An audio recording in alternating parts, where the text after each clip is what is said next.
शुक्लांबरधरं विष्णुं शशिवर्णं चतुर्भुजं प्रसन्नवदनं ध्यायेत् सर्वविघ्नोपशान्तयेत गजाननपद्मार्कं गजाननमहर्निशमनेकदन्तं भक्तानां एकदन्तमुपास्महे। शान्ताकारं भुजगशयनं पद्मनाभं सुरेशं विश्वाकारं गगनसदृशं मेघवर्णं शुभाङ्गं लक्ष्मीकान्तं कमलनयनं योगिहृज्जानगम्यं वन्दे विष्णुं भवभयहरं सर्वलोकैकनाथम्। सर्वमङ्गलमाङ्गल्ये शिवे सर्वार्थसाधिके शरण्ये त्र्यम्बके गौरी नारायणी नमोऽस्तुते। गुरुर्ब्रह्मा गुरुर्विष्णु गुरुर्देवो महेश्वरः गुरुर्साक्षात् परं ब्रह्म तस्मै శ్రీగురవే నమః। ఈ ప్రేరణకు కారణమైనటువంటి గురుదేవులు బ్రహ్మశ్రీ చాగంటి కోటేశ్వరరావు గారి పాదపద్మాలకు సభక్తిపూర్వకంగా నమస్కరిస్తున్నాను. సౌనకాది మహర్షులందరూ కూడా సూత మహర్షి యొక్క దర్శనం వల్ల ధన్యులై వాళ్ళందరూ కూడా ఆయన్ను అడుగుతున్నారు. మా అందరి బుద్ధికి కూడా అందినటువంటి ఒక సందేహం ఒకటి ఉంది. నువ్వు సకల మర్మములను, సకల తత్వములను, సకల పురాణములను కూడా తెలిసినటువంటి వాడివి కాబట్టి మా సందేహాన్ని తీర్చగలిగినటువంటి సమర్థుడివి నువ్వే సూత మహర్షి. హిరణ్యకశ్యపుడు ఇంద్రాది దేవతలకు కానీ ఎవరి చేత కూడా సంహరింపబడనటువంటి వాడు, వాళ్ళందరూ కూడా సంహరింప శక్యం కానటువంటి వాడు ఆ హిరణ్యకశిపుడు. అన్ని గొప్ప గొప్ప వరాలు ఆ హిరణ్యకశిపుడు పొంది ఉన్నాడు. అటువంటి వాడు శ్రీహరి చేత ఎలా నిర్జింపబడ్డాడు? రెండవది, ఎన్నో వేల సంవత్సరాలు కఠిన తపస్సు చేస్తే కానీ దర్శనమే ఇవ్వాలన్నటువంటి ఆ కేశవుడు 5 సంవత్సరముల బాలుడైనటువంటి ప్రహ్లాదుడి యొక్క భక్తికి ఎలా లొంగిపోయాడు? ఈ రెండు కూడా మాకు తీరని సందేహాలు మాకు తెలియట్లేదు. కాబట్టి వీటిని గురించి వర్ణించండి అని చెప్పినప్పుడు ఆయన చెప్తూ ఉన్నాడు, సూత మహర్షి చెప్తూ ఉన్నాడు,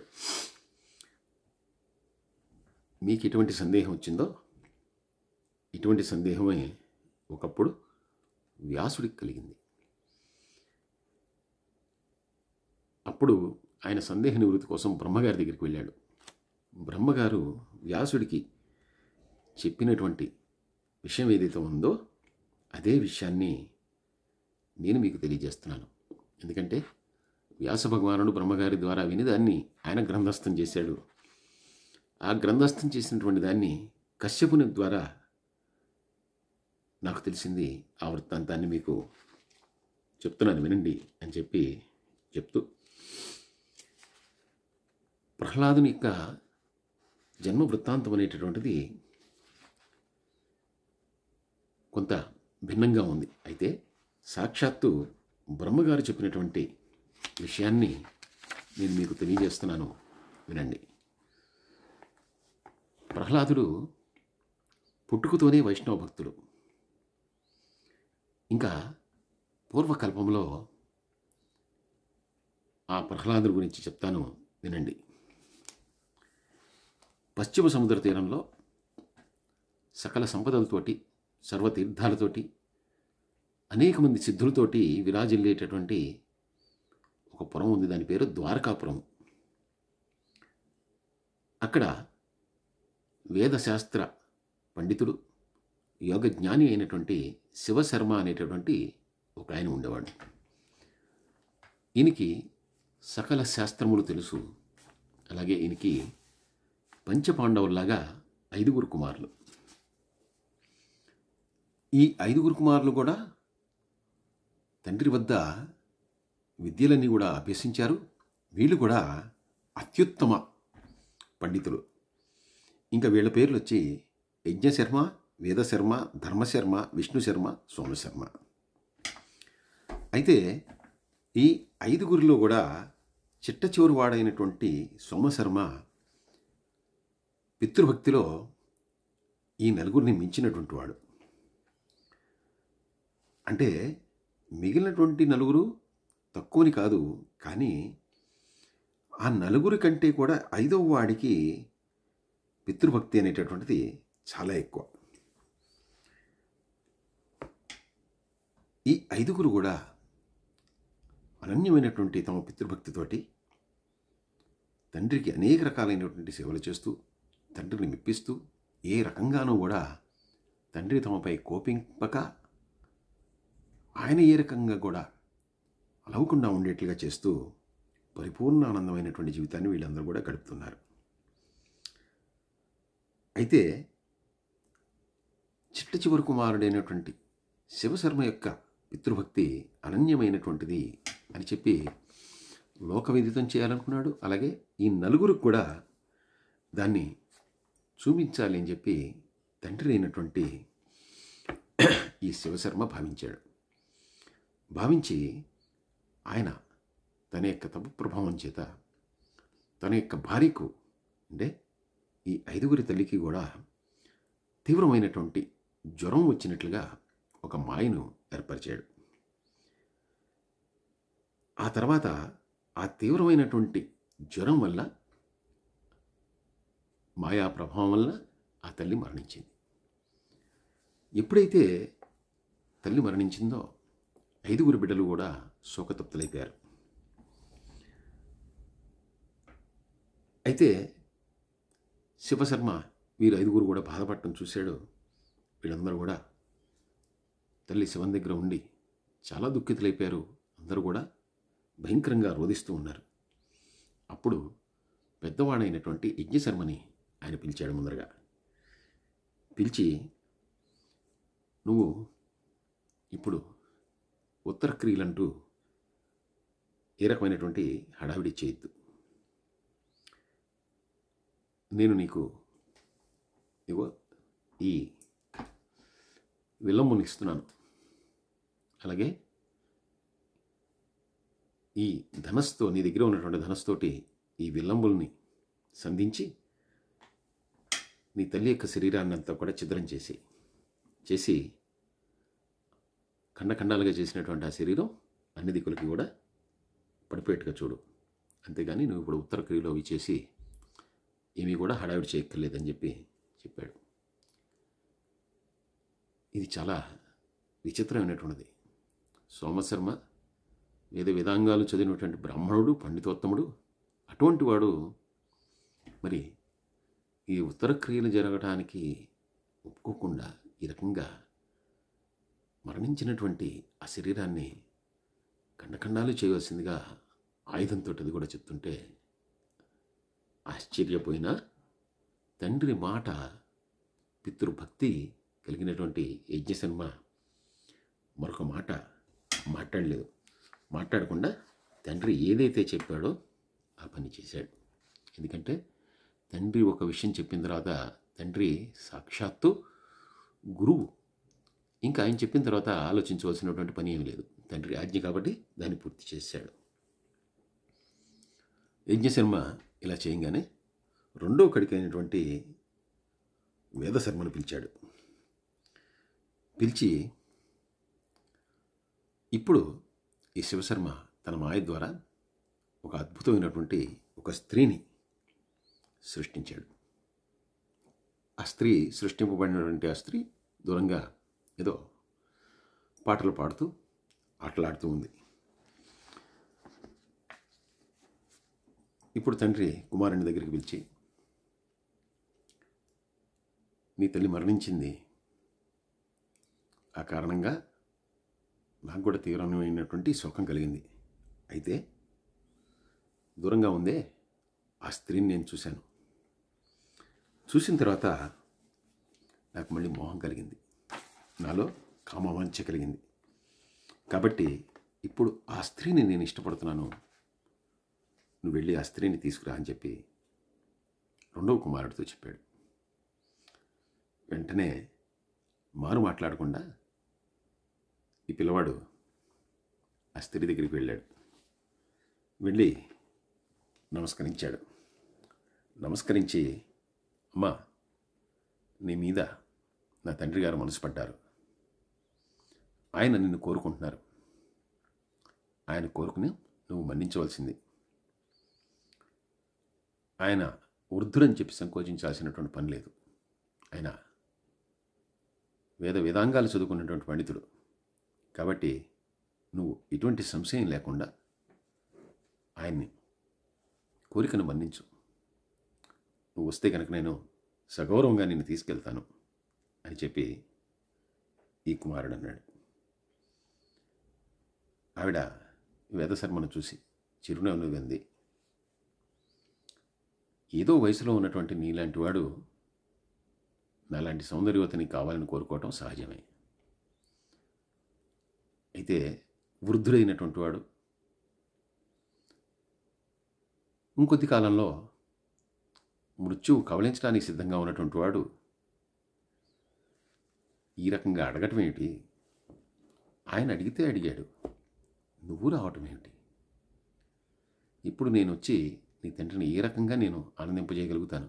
అసలు నీ తండ్రి, ఇంత వయసు అయిపోయినటువంటి నీ తండ్రి నన్ను ఏ రకంగా ఆనందింపజేయగలుగుతాడు? నాతో ఏ రకంగా ఆనందాన్ని పొందగలుగుతాడు? అందువల్ల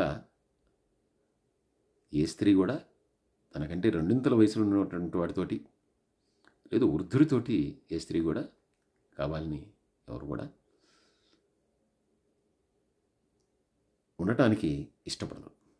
కాబట్టి నేను కూడా నీ కోరికను నేను అంగీకరించలేను.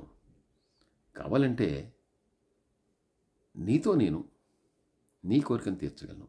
అంటే నువ్వు కనుక నన్ను కోరుకుంటే కనుక దాన్ని తీర్చగలను. ఎందుకంటే నువ్వు రూపం చాలా సౌందర్యమైనటువంటి రూపం ఉన్నటువంటి వాడివి, చక్కని యవ్వనంలో ఉన్నటువంటి వాడివి, పండితుడివి, నీలో చక్కని తేజస్సు కనబడుతోంది.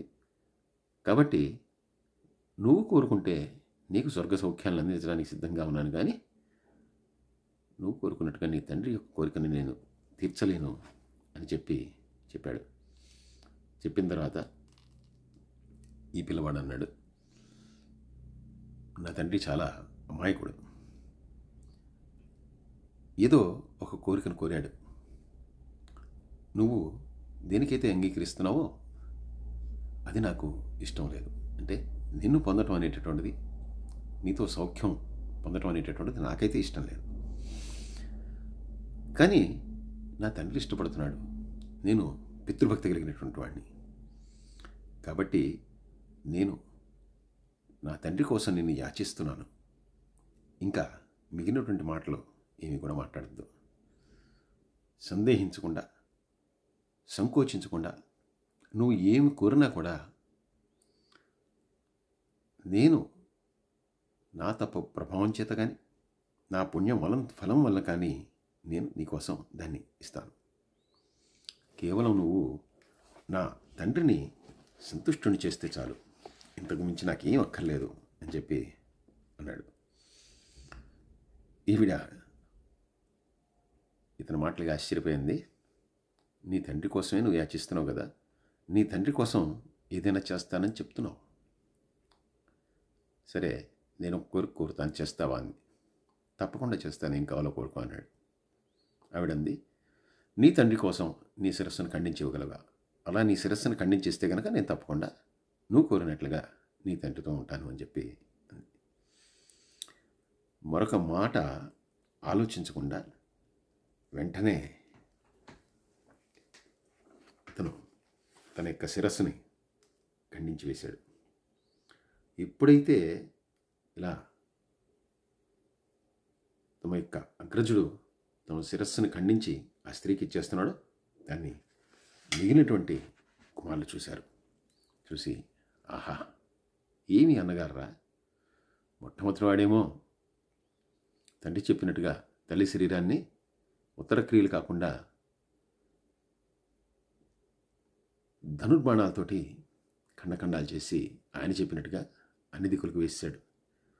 రెండవ వాడేమో తండ్రి కోసం తన యొక్క శిరస్సు నప్పించి ఆ స్త్రీని ఒప్పించాడు అని చెప్పి వీళ్ళిద్దరూ కూడా తమ అమలు చేసినటువంటి పనికి ఆశ్చర్యచకితులై చూస్తుంటే, ఇంతలో తండ్రి శివశర్మ మూడవ కుమారుడైనటువంటి ధర్మశర్మను పిలిచి ఆయన అన్నాడు, మీరు వెళ్ళి ఇప్పుడు శిరస్సు ఖండించుకున్నటువంటి రెండవ కుమారుడు యొక్క శిరస్సు ఖండింపబడినటువంటి ఆ శిరస్సు ఆ స్త్రీ చేతిలో ఉంది. ఎందుకంటే నీ శిరస్సు ఖండించి నాకు ఇవ్వగలగా ఉంది, అందుకని శిరస్సుని ఖండించి ఆవిడ చేతిలో ఉంచాడు. ఆ శిరస్సుని మీరు తీసుకురండి అని చెప్పి అన్నాడు. ఇప్పుడు అంటే అన్నగారి శిరస్సుని తాను గ్రహించాలి, తన చేతులతో గ్రహించాలి. అయితే పితృభక్తి మారు మాట్లాడకుండా వెళ్ళి ఆ స్త్రీ యొక్క చేతుల్లోంచి విపరీతమైనటువంటి తన దుఃఖాన్ని అణుచుకుంటూ ఆ స్త్రీ యొక్క చేతుల నుండి ఆ శిరస్సుని తాను గ్రహించాడు. గ్రహించి సోదరుని యొక్క శిరస్సుతోటి ఆ ప్రాంతం నుంచి దూరంగా వెళ్ళిపోయాడు. వెళ్ళిపోయిన తర్వాత ఇప్పుడు ఆ శిరస్సుని అంటే అన్నగారి యొక్క శిరస్సుని చేతిలో పట్టుకుని చాలా దూరంగా వెళ్ళిపోయిన తర్వాత తన యొక్క తపస్సు, తన యొక్క పితృభక్తి, తన యొక్క సత్యవాక్ పరిపాలన, తన యొక్క సదాచారము, వీటన్నిటితోటి ఆయన ధర్మపురుషుణ్ణి ప్రార్థించాడు. వెంటనే ఆ ధర్ముడు ఈ ధర్మశర్మ ముంద ప్రత్యక్షమయ్యాడు. ప్రత్యక్షంగానే ఏం కావాలో కోరుకో అన్నాడు. చూస్తున్నావు కదా ఈ శిరస్సును అగ్రజుడిది, వెంటనే మళ్ళీ ఇన్ని పునర్జీవితుని చెయ్యి అని చెప్పి అన్నాడు. ఈ ధర్మశర్మ యొక్క అరణ్యమైనటువంటి పితృభక్తికి అలాగే భ్రాతృప్రేమకి సంతసించినటువంటి ధర్ముడు వెంటనే ఇతన్ని పునర్జీవితుని చేశాడు. చేసి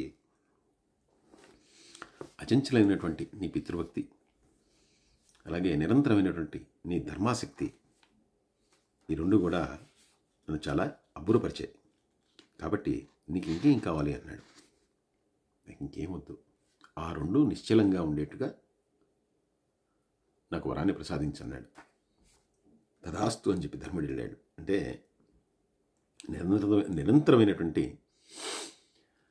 ఆ పితృభక్తి, ధర్మంపై ఉన్నటువంటి అనురక్తి ఎల్లప్పటికీ కూడా అలాగే ఉండాలని చెప్పి ఆ ధర్ముడు అంటే సాక్షాత్తు యమధర్మరాజు గారు ఈయన ఆశీర్వదించి ఆయన వెళ్ళిపోయాడు.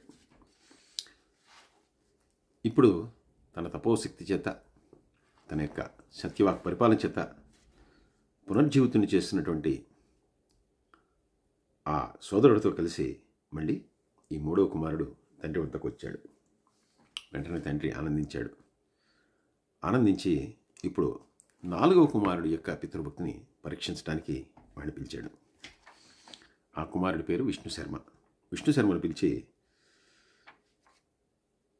జరిగిందంతా నువ్వు చూస్తూనే ఉన్నావు. ఆ స్త్రీని నేను వాంఛించాను. నీ రెండో అన్న ఆ స్త్రీని ఎలాగైనా సరే ఒప్పించాలని చెప్పి వెళ్ళాడు. చాలా మాట్లాడాడు.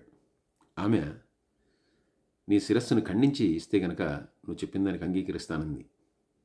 అలాగే అని చెప్పి తన శిరస్సును ఖండించి ఇచ్చాడు. ఆ తర్వాత నీ మూడవ సోదరుడు ధర్మశర్మ తిరిగి తన యొక్క తపశ్శక్తి చేత మళ్ళీ యమధర్మరాజు గారిని వేడుకొని మళ్ళీ నీ అన్నని పునర్జీవితుని చేశాడు.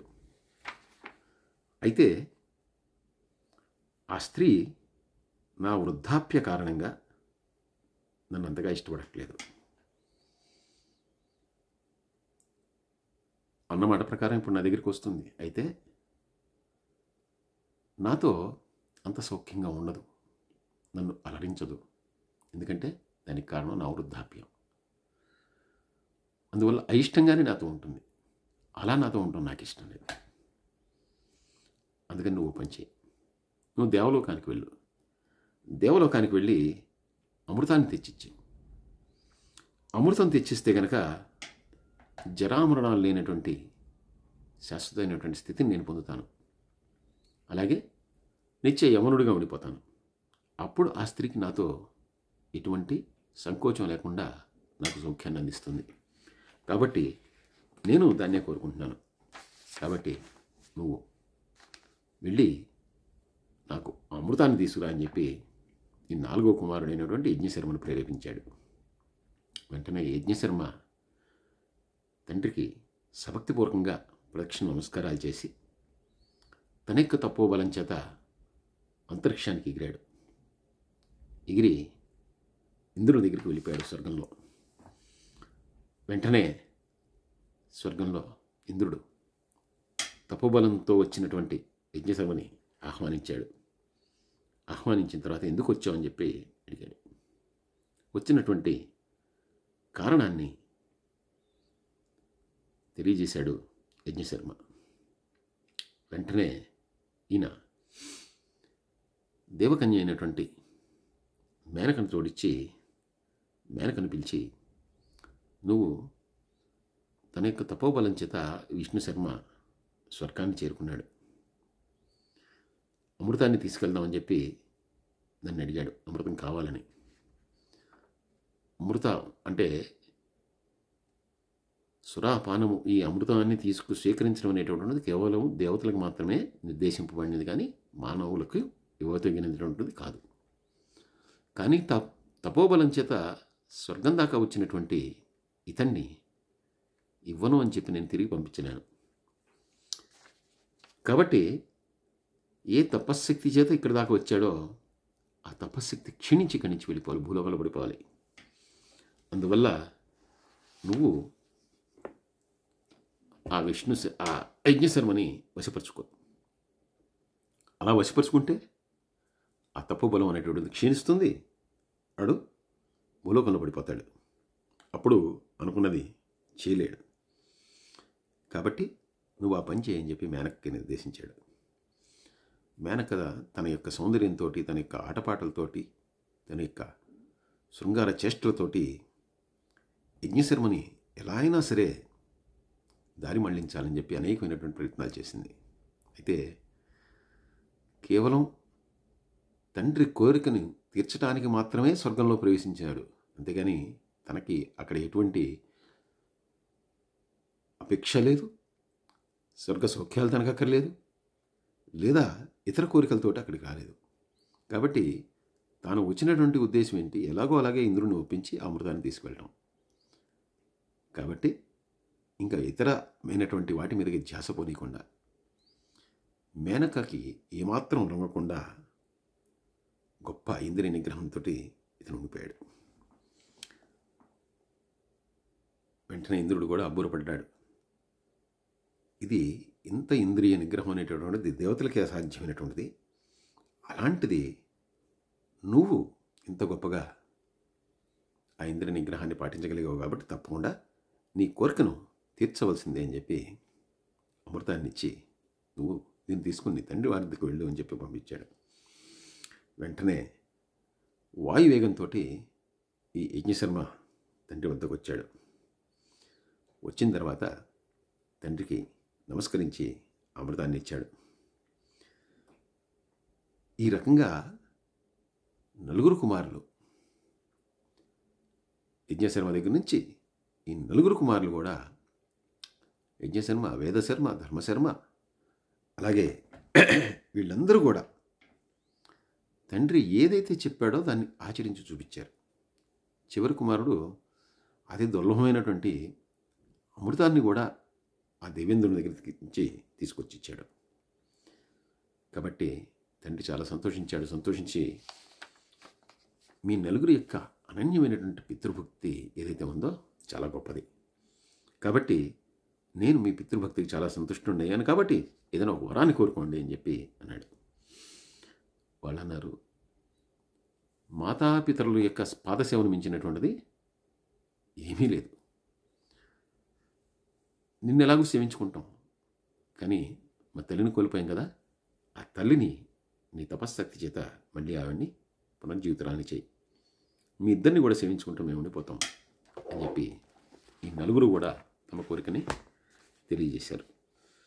వెంటనే శివశర్మ చాలా ఆనందించి, ఏ మాయ వలనైతే ఇదంతా కూడా జరిగిందో ఆ మాయని ఆయన మళ్ళీ ఉపసంహారం చేశాడు.